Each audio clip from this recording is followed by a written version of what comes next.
আউযু বিল্লাহি মিনাশ শাইতানির রাজিম। বিসমিল্লাহির রহমানির রহিম।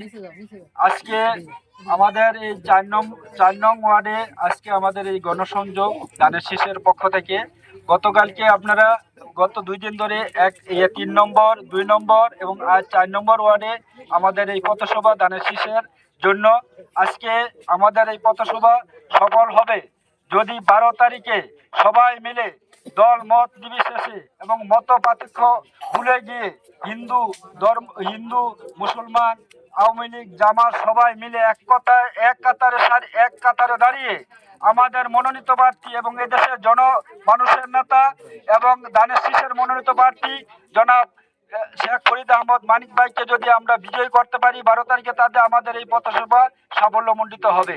এই দেশে এই চরবরবী একটি হতদরিদ্র ইউনিয়ন। এই ইউনিয়নে বিগত সরকারের আমলে তেমন কোনো উন্নয়ন হয় নাই।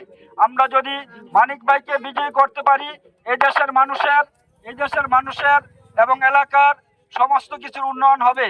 এবং আমি একজন জনপ্রতিনিধি, মানিক ভাই যদি এই দেশের মানুষের জন্য জনপ্রতিনিধি হয়ে আসতে পারে, তিনিও ঠিক আমার মতন আমি যেরকম জনগণের খেদমত করি বিনা স্বার্থে এবং বিনা লাভে জনগণের যেরকম সেবা দিয়ে আসছি, ঠিক মানিক ভাইও আমার মতন বিনা স্বার্থে এবং বিনা লাভে এই দেশের হতদরিদ্র মানুষের পাশে দাঁড়াবে এবং মানুষের সেবা করবে।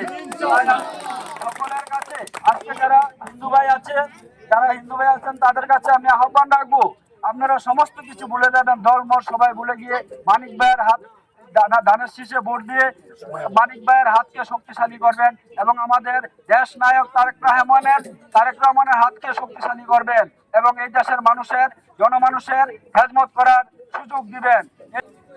এখানে আমার সাথে আমার যে নেতা কর্মীরা ছিল, বিএনপি সিনিয়র সভাপতি জনাব বাদল বাকাউল এবং শ্রমিক দলের সভাপতি যেমন বিল্লাল খান এবং শ্রমিক দলের সেক্রেটারি কামাল খান, মোলামা দলের সভাপতি যেমন ইমরান হোসেন সর্দার এবং অন্যান্য নেতৃবৃন্দ এবং যুবদল সভাপতি এবং ছাত্রদল সভাপতি যারা আমাদের সাথে ছিলেন, তাদেরকে অসংখ্য ধন্যবাদ জানিয়ে আজকের মতন এই পথসভার সংক্ষিপ্ত বিদায় ঘোষণা করলাম। আসসালামু আলাইকুম।